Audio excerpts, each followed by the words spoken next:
Sound take 7 action.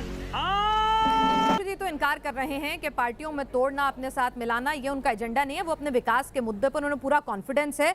लेकिन राहुल गांधी भारत जोड़ने के लिए निकलते हैं, नीतीश कुमार विपक्ष को जोड़ने के लिए निकलते हैं, लेकिन हम देखते हैं कि ना तो विपक्ष की एकता और ना ही पार्टियों के भीतर नेताओं की एकता नजर आती है।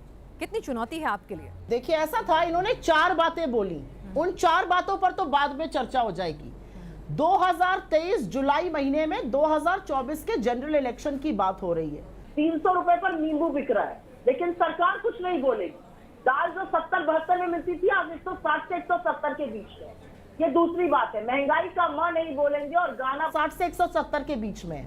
ये दूसरी बात है। महंगाई का म नहीं बोलेंगे और गाना बदल के हो गया, सखी सैया तो नईखे कमात है, महंगाई डायन खाया जाता है। तीसरी बात बेरोजगारी की।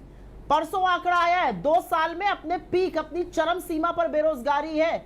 और पकौड़े तलने की हिदायत जो देते थे, वो पलटकर ये नहीं बताते कि सरसों का तेल 220 हो गया है और गैस का सिलेंडर 1200 पर पहुंच गया है। ये बेरोजगारी की हालत है। और भी बहुत सारी बातें हैं कहने को। और जिस आत्म गौरव की बात कर रहे थे, आपको बिल्कुल नहीं करनी चाहिए। आज के दिन तो बिल्कुल नहीं करनी चाहिए। आत्म गौरव का यह आलम है कि 30,400 केसेस अकेले मध्य प्रदेश में आदिवासियों के खिलाफ है। गंदा विभत्स वीडियो सामने आता है। भाजपा का नेता एक आदिवासी युवक पर पेशाब कर रहा है, शिवराज सिंह चौहान उसके पैर धो रहे हैं। और उन 30,400 आदिवासियों के साथ आप क्या करेंगे, जिनकी आपकी नाक के नीचे उनके साथ मामले सामने आए हैं। बालासोर ट्रेन दुर्घटना होती है, 200 से ज्यादा लोग शहीद हो जाते हैं, एक शब्द नहीं। हम वंदे भारत को हरी झंडी दिखाते रहेंगे, लोग अपने गंतव्य पर सुरक्षित पहुंचे, उस पर कोई चर्चा नहीं होगी। आप देश को इस कगार पर ले आए हैं कि देश में आज मुद्दे की बात करो तो आप इधर उधर भटकाने की कोशिश करते हैं, क्योंकि मुद्दों का जवाब आपके पास है नहीं। सुधांशु जी लच्छेदार बातें करके झूठ बहुत बोलते हैं और आंकड़ों के साथ सुधांशु जी को झूठ नहीं बोलना चाहिए, स्पेशली तब जब मेरे साथ शो कर रहे हो। उन्होंने एक लाइन बोली थी, कुछ पैरों के तले जमीन होने का यकीन। मैं उसकी अगली लाइन आपको सुना देती हूँ। मैं बेपनाह अंधेरों को उजाले कैसे कहूं, मैं इन अंधे नजारों का तमाशबीन नहीं।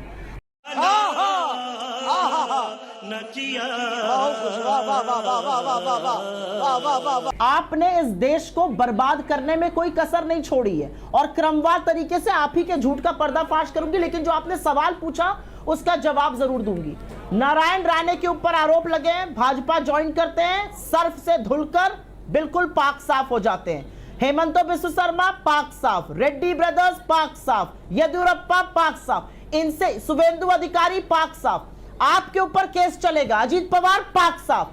जिनको 24 घंटे पहले मोदी जी पानी पी पी कर कोसते हैं, एनसीपी को नेचुरली करप्ट पार्टी बनाते हैं, उनके लोगों से मिलकर आलिंगन करके करबद्ध तरीके से खड़े होकर सरकार बना लेते हैं। ये आपका दोहरा मापदंड, आपका पाखंड और आपका ढोंग दिखाता है और ये दुनिया देख रही है कि आपके गोते में लगा लो गोता भाजपा में तो सर से दाग धब्बे सब धुल जाएंगे। पहली चीज। दूसरी चीज, यहां पर कुछ कही गई भ्रष्टाचार के बारे में। आपने तो वो भ्रष्टाचार किया जिसकी विश्व बात कर रहा है। अदानी महाघोटाले पर आप मुंह नहीं खोलिएगा तो क्या हुआ, दुनिया उस पर चर्चा कर रही है, दुनिया के रेगुलेटर्स उसकी प्रोब कर रहे हैं। और घटक दलों की बात आप कीजिएगा, 1 या 2 नहीं, 19 घटक दल भाजपा को छोड़कर जा चुके हैं, जिसमें से इनके सबसे पुराने जदयू, शिवसेना, शिरोमणि अकाली दल जैसे लोग शामिल हैं। क्योंकि सबको पता चल गया है कि आप सबसे पहले डसते अपने करीबी वालों को, आप उनको निस्तो नाबूद कर देते हैं, इसलिए लोग आपको छोड़कर जा रहे हैं। अब क्योंकि यहां पर कुछ झूठ बोला गया, उसका मैं पर्दाफाश कर देती हूं। सुधांशु जी, आपकी सरकार ने बड़ा दावे किए थे कि रूस से सस्ता तेल खरीद रहे हैं आप लोग, तो हमारा पेट्रोल, डीजल और एलपीजी का दाम सस्ता क्यों नहीं हो रहा है? हमारे दामों में क्यों आग लगी हुई है? काहे नहीं? अरे बाप रे, ये तो धोती खोल रहा है। थोड़ा सस्ता तेल देशवासियों को भी देते हैं। और एक बात और, अब ज्यादा भयानक खबरें सामने आ रही हैं। अब पता चल रहा है कि कुछ कंपनीज, आईओसी जैसी कंपनीज भी रशिया को युआन में पेमेंट कर रही हैं। आप चीन की इतनी हिमाकत क्यों करते हैं? चीन को 20 जवानों की शहादत का बदला लेना था, आप उससे ट्रेड डेफिसिट $100 बिलियन का कर देते हैं और रशियन तेल को युआन में चीन की करेंसी में पेमेंट करके उनकी करेंसी को मजबूत कर रहे हैं। ये देश विरोधी काम आप लोग क्यों करते हैं? अब मैं आपको बता देती हूं ईपीएफ के बारे में। सुधांशु जी, इतनी इकोनॉमिक्स तो आप भी जानते हैं, 20 एम्प्लॉय से ज्यादा हुए आपको ईपीएफ में रजिस्टर करना है। अगर आपने इतनी ही नौकरियां बना ली तो आज तक तो 19 करोड़ रोजगार बन जाने चाहिए थे, लेकिन प्रधानमंत्री 75,000 चिट्ठियां बांटते हैं। कहां 19 करोड़, कहां 75,000? जो काम डाकिया करता था प्रधानमंत्री को करना पड़ रहा है क्योंकि रोजगार नष्ट कर दिया आपने।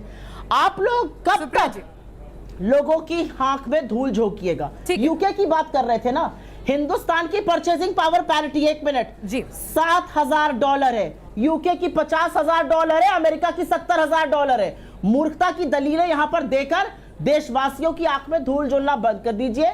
मेरा अपना मानना है भाजपा के शासन में ऐसा कोई वर्ग नहीं है जो सुखी है सिवाय मित्र के, और मित्रकाल चल रहा है ये। ठीक है, चलिए सुप्रिया जी, आपके तमाम आरोप थे जिनका जवाब मैं डॉक्टर सुधांशु त्रिवेदी से लूंगी, लेकिन एक चीज आप भी बता दीजिए कि विपक्ष की एकता वो तो डेंट हो रही है। आपके अपने घर में छत्तीसगढ़ की बात करें, मध्य प्रदेश की बात करें, वहां से पहले ही सिंधिया साहब निकल चुके, उसके बाद छत्तीसगढ़ की बात कर लें, राजस्थान की बात कर लें, वहां पर सब कुछ ठीक नहीं है और ये जग जाहिर है। मतलब तो ऐसे में पार्टी को एक रखना, नेताओं को क्या प्रॉब्लम है? राजस्थान में क्या प्रॉब्लम है? नहीं, मैं समझ नहीं पाई आपकी। आप इतने लूज स्टेटमेंट्स मत दीजिए। नहीं, राजस्थान में कोई प्रॉब्लम नहीं है। नहीं, मैं पूछ रही हूँ राजस्थान में 4 महीने पहले, चुनाव से 4 महीने पहले आपको सीएम, डिप्टी सीएम घोषित करना पड़ा, यानी कि कोई प्रॉब्लम नहीं है, सब कुछ ठीक ठाक है। 4 महीने पहले आपको डिप्टी सीएम बनाना पड़ा, आपको कोई दिक्कत नहीं नजर आती उसमें। ठीक है, अगर आपको लगता है कि सब कुछ ठीक है। पिनास जी बिल्कुल भी नहीं, कोई दिक्कत नहीं है। मुझे लगता है वरिष्ठ नेता को अगर वरीयत मिल रही है तो इसमें क्या बड़ी बात है? अरे हम वो लोग थोड़ी है कि 1.5 लोग सरकार चला रहे हैं, 1.5 लोग पार्टी चला रहे हैं, कठपुतलियों की तरह 3-3 मुख्यमंत्री गुजरात के, 3-3 मुख्यमंत्री उत्तराखंड के चुनाव से बहने बदल दे। हम ये कठपुतली वाली पार्टी थोड़ी है कि 1.5 लोग बैठ के डिसीजन ले रहे हैं। अपनी पार्टी का नेता पूछेगा, ये भी बहुत रोना रो राजस्थान में अपनी पार्टी का नेता अपनी सरकार के खिलाफ, आपको बता रही हूँ, अगर आवाज उठाए। जी बोलिए, पूरी बात करिए। इतनी डेमोक्रेसी तो होनी चाहिए, इतनी डेमोक्रेसी को हम बुरा नहीं मानते। पंकजा मुंडे और उनकी बहन ने रेसलर्स के प्रोटेस्ट के दौरान उनके साथ बोल दिया, भाजपा वाले तो चढ़ बैठे भैया, आफत मचा दी। इतनी डेमोक्रेसी भी नहीं है। रेपिस्ट के साथ खड़े रहेंगे लेकिन रेसलर्स के, हमारे देश की होनहार बेटियों को सड़कों पर रौंदवाएंगे और पिटवाएंगे। ये इनकी असलियत है। ये संरक्षण हमेशा आरोपी और दोषी को देते हैं, देश के लोगों को नहीं देते हैं। देश की बेटियां सड़कों पर रो रही थी, संरक्षण बृजभूषण शरण सिंह को मिल रहा था। हाथरस में लड़की को 2:30 बजे जलाया गया, संरक्षण भाजपा के नेता को संरक्षण मिल रहा है, भाजपा के नेता को जो पेशाब कर रहा है। जवाब लेती हूँ, क्या बात करते हैं ये लोग? आपको अपने घर में सब कुछ ठीक ठाक लग रहा है, डेमोक्रेसी है सुधांशु जी, इनके आप कुछ भी बोलो, ये नहीं सुनने वाला। कितनी बड़ी चुनौती है विपक्ष की एकता को कायम रखना। खुद राहुल गांधी भी जब इस बात को कह चुके हैं कि जब कुनबा बड़ा होगा तो मतभेद भी हो सकते हैं, मनभेद भी हो सकते हैं, और ऐसे में अगर विपक्षी एकता के बड़े चेहरे के तौर पर राहुल गांधी के नाम की कुर्बानी भी देनी पड़ जाए, ये एक भविष्य का सवाल है जो मैं आपसे पूछ रही हूं, क्योंकि 24 का अखाड़ा मेरा शो है, तो क्या इसके लिए भी कांग्रेस सोचेगी?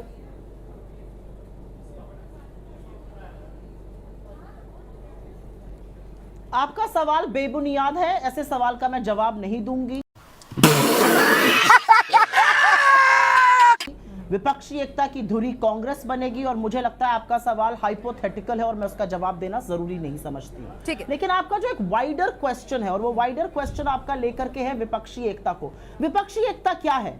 विपक्षी एकता है कि जो संविधान की हत्या कर रहे हैं, जो गरीबों के हक को मार रहे हैं, जो इस देश में बेरोजगारी और महंगाई पर अपना मुंह बंद रखे हुए हैं, जो मणिपुर पर आंख पर पट्टी बांध लेते हैं, जो बालासोर ट्रेन एक्सीडेंट पर फर्जी बातें करते हैं और उन लोगों को न्याय नहीं मिलता है, जो इस देश की बेटियों को आरोपी बनाते हैं और आरोपी के साथ खड़े थे, ऐसे लोगों को निस्तो नाबूद करना है। यह है विपक्षी एकता। तो मुझे तो लगता है ऐसे में हर वेल मीनिंग सिटीजन हमारे साथ है। दुनिया भी तो देख रही है ना, देश भी तो देख रहा है ये क्या कर रहे हैं। देश क्या कहता है जब हम कहते हैं प्याज महंगा, जी मैं तो लहसुन प्याज नहीं खाती, जी मैं टमाटर नहीं खाता, वहां से हो सकता है सुनाई दे। मुझे ऐसा लगता है इधर उधर की बातें नहीं करनी चाहिए। और सुधांशु जी, परचेजिंग पावर पैरिटी में $7,000 बनाम 70,000 और $50,000 बहुत बड़ी खाई है। दिशा भ्रमित मत किया करिए लोगों को। और एक चीज मैं और कहना चाहती हूं जिस पर अभी डिस्कशन नहीं हो रहा है, इन्होंने राष्ट्रीय सुरक्षा की बात करी थी। क्या है राष्ट्रीय सुरक्षा? पुंछ और राजौरी में 1.5 महीने के अंदर 5-5 जवान दोनों जगह शहीद होते हैं। भारतीय जनता पार्टी और इस देश के प्रधानमंत्री उनको एक शब्द श्रद्धांजलि का नहीं बोलते हैं, एक्नॉलेज तक नहीं करते हैं। यह है राष्ट्रीय सुरक्षा? आपको लगता है चुप रहकर मामला दब जाएगा? यह है राष्ट्रीय सुरक्षा? 2014 से पहले खालिस्तान की चू नहीं सुनाई देती थी, आज खालिस्तान जो प्रो लोग हैं उनकी आवाज बुलंद हो रही है और आप चुप बैठे हुए हैं। 2014 से पहले पूर्वोत्तर में इस तरह से महासंग्राम, गृह युद्ध नहीं मचा था। आज मणिपुर से लेकर मिजोरम और असम में गोलीबारी हो रही है। चीनी अतिक्रमण हमारे घर में चीन बैठा है, हमने आंखें बंद कर ली। तो भाई दुनिया तो नहीं बदल जाएगी, आपने आंखें बंद कर ली। और भारतीयों में जो बैर आपने पैदा किया उसको मोहब्बत की दुकान ठीक कर देगी। आप घबराइए मत, आपका झोला उठाने का वक्त आ गया है। उसके लिए जल्दी से तैयारी कीजिए, क्योंकि जनता उकता चुकी है, ऊब चुकी है आपके जुमलों से, आपके झूठ से। ये बड़ी अच्छी बात कही आप। अपने विदेश मंत्री का नाम भूल से भी मत लिया करिए। ये वो विदेश मंत्री है जिन्होंने पब्लिकली कहा है कि हम छोटी इकोनॉमी हैं, हम चीन जैसी बड़ी इकोनॉमी को कैसे सबक सिखा सकते हैं। ये मनोबल कमजोर करते हैं लोगों का। विदेश मंत्री का नाम मत लिया करिए, क्योंकि नेबरहुड में हम पूरी तरह से आइसोलेटेड हैं। बांग्लादेश हमारा फेयरवेदर अलाई, चीन कॉक्स बाजार में बना रहा है, चीन श्रीलंका में घुसा हुआ है। विदेश मंत्री का नाम तो गलती से भी मत लीजिएगा। अच्छा बात नहीं है। योगा डे कर रहे थे यूएन पर हम, 12 घंटे पहले चीन ने हमारे प्रपोजल को ब्लॉक किया, जहां पर हम शारिक कबीर एक दुर्दांत आतंकवादी को इंटरनेशनल टेररिस्ट घोषित करना चाहते थे 26/11 के। हमने रिटॉर्ट किया, हमने चीन का नाम ही नहीं लिया। ये आपने हालत कर दी है देश की। प्रधानमंत्री चीन का नाम नहीं लेते हैं, कोई घुसा हुआ कह के क्लीन चिट दे देते हैं। और ये कितनी बड़ी विडंबना है कि चीन उसी को इस्तेमाल करता है हमारी कोर कमांडर लेवल टॉक्स में। ये असलियत है इस देश की। लाल शर्ट पहनकर लाल आंखें दिखाने के बजाय खड़े हो जाते हैं और $100 बिलियन का ट्रेड डेफिसिट बढ़ा देते हैं। ये आपने किया। एक मिनट आपने बोला आतंकवाद, आसिया अंद्राबी आपकी, सैफुल्लाह आपका, उदयपुर के कातिल आपके, एलईटी के टेररिस्ट जो पाए गए जम्मू कश्मीर में वो आपके। ये सब लोग कैसे हैं आपके सदस्य? बताइए मुझे। क्यों आप इन लोगों को अपना सदस्य बनाकर रखते हैं? क्यों आप इस देश में आतंकवाद पर चुप रहते हैं? इस बात का जवाब दीजिए। तुम्हें शर्म है? कुछ शर्म आया है? हमने आतंकवाद के लिए शहादत दी है, आपकी तरह लक्ष्यदार बातें नहीं करी है। तो आइंदा आतंकवाद पर मुंह मत खोलिएगा। ठीक है, गजब बेइज्जती है। जवाब दीजिएगा। एक छोटा सा सवाल इसी से जुड़ा हुआ है, मैं जोड़ देती हूँ कि मध्य प्रदेश, छत्तीसगढ़, राजस्थान की बात करें तो राज्य के जब चुनाव होते हैं आपको एक अच्छा स्ट्राइक रेट मिलता है, लेकिन जब बात लोकसभा की आती है तो वहां पे वो नंबर्स कन्वर्ट नहीं हो पाते, जबकि संगठन और नेता वही रहते हैं। ऐसा क्यों? और वो पैटर्न आपको बदलता हुआ दिखेगा। इन्होंने कहा कर्नाटक हम ऐसे ही जीत गए, तो हिमाचल भी हम ऐसे ही जीत गए थे। एक्चुअली तो रिजेक्शन मोदी जी का हो गया। मोदी जी ने कर्नाटक में कहा मेरे नाम पर वोट दो, हिमाचल में कहा ये मेरा दूसरा घर है, लोगों ने रिजेक्ट कर दिया।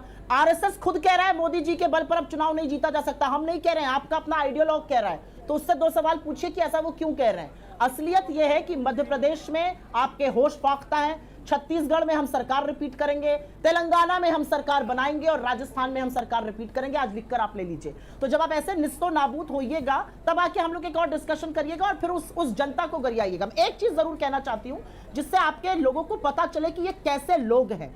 हमने अन्न भाग्य योजना अनाउंस करी थी कर्नाटक में और कहा था कि हम 10 किलो चावल देंगे बीपीएल फैमिलीज को। इन्होंने उसमें रोड़ा लगाया और एफसीआई से कहा कि वो हमें अनाज ना बेचे। एफसीआई अनाज प्राइवेट को बेच सकता है लेकिन कर्नाटक की सरकार को ना बेचे। आप कितने बदले की राजनीति करते हैं? क्या कर्नाटक की जनता यह देख नहीं रही है कि आप कितनी घिनौनी हरकतों पर उतर आए हैं? और वो लोकसभा में आपको ऐसा सबक सिखाएगी कि आपको याद रहेगा। लेकिन हमने क्या किया? हमने इनका पासा पलट दिया। हमने कहा कोई बात नहीं, आप हमें चावल नहीं दीजिएगा ना, हमने उतना पैसा लोगों के अकाउंट में ट्रांसफर करना शुरू कर दिया। तू डाल तो हम पात मध्य प्रदेश भी जीतेंगे, राजस्थान भी जीतेंगे, छत्तीसगढ़ भी जीतेंगे और तेलंगाना भी जीतेंगे। और जो सवाल आपने उठाया वो पूरा पैटर्न रिपीट होगा। पूरा पैटर्न लोकसभा चुनाव में रिपीट होगा। समूचा विपक्ष जब एक साथ खड़ा हो जाता है, चाहे वो कांग्रेस के साथ हो, बीजेपी का एक 1-to-1 मुकाबला या विपक्षी पार्टियों के साथ हो स्टेट्स में, भारतीय जनता पार्टी के 2024 में होश फाख्ता होने वाले हैं, ये मैं आपको स्टैम्प पेपर पे आज लिख कर दे सकती हूँ। इसीलिए बौखलाहट है, इसीलिए घबराहट है, और इसीलिए जिनको पानी पी कर गाली देते हैं 12 घंटे पहले, 12 घंटे बाद उनको गले लगाकर खड़े सुधांशु जी, एक इसी बौखलाहट और डर अच्छा है, क्योंकि बौखलाहट और डर हिंदुस्तान के आवाम का है, हिंदुस्तान की जनता का है। सुप्रिया जी ने खत्म, bye bye, tata, goodbye, गया।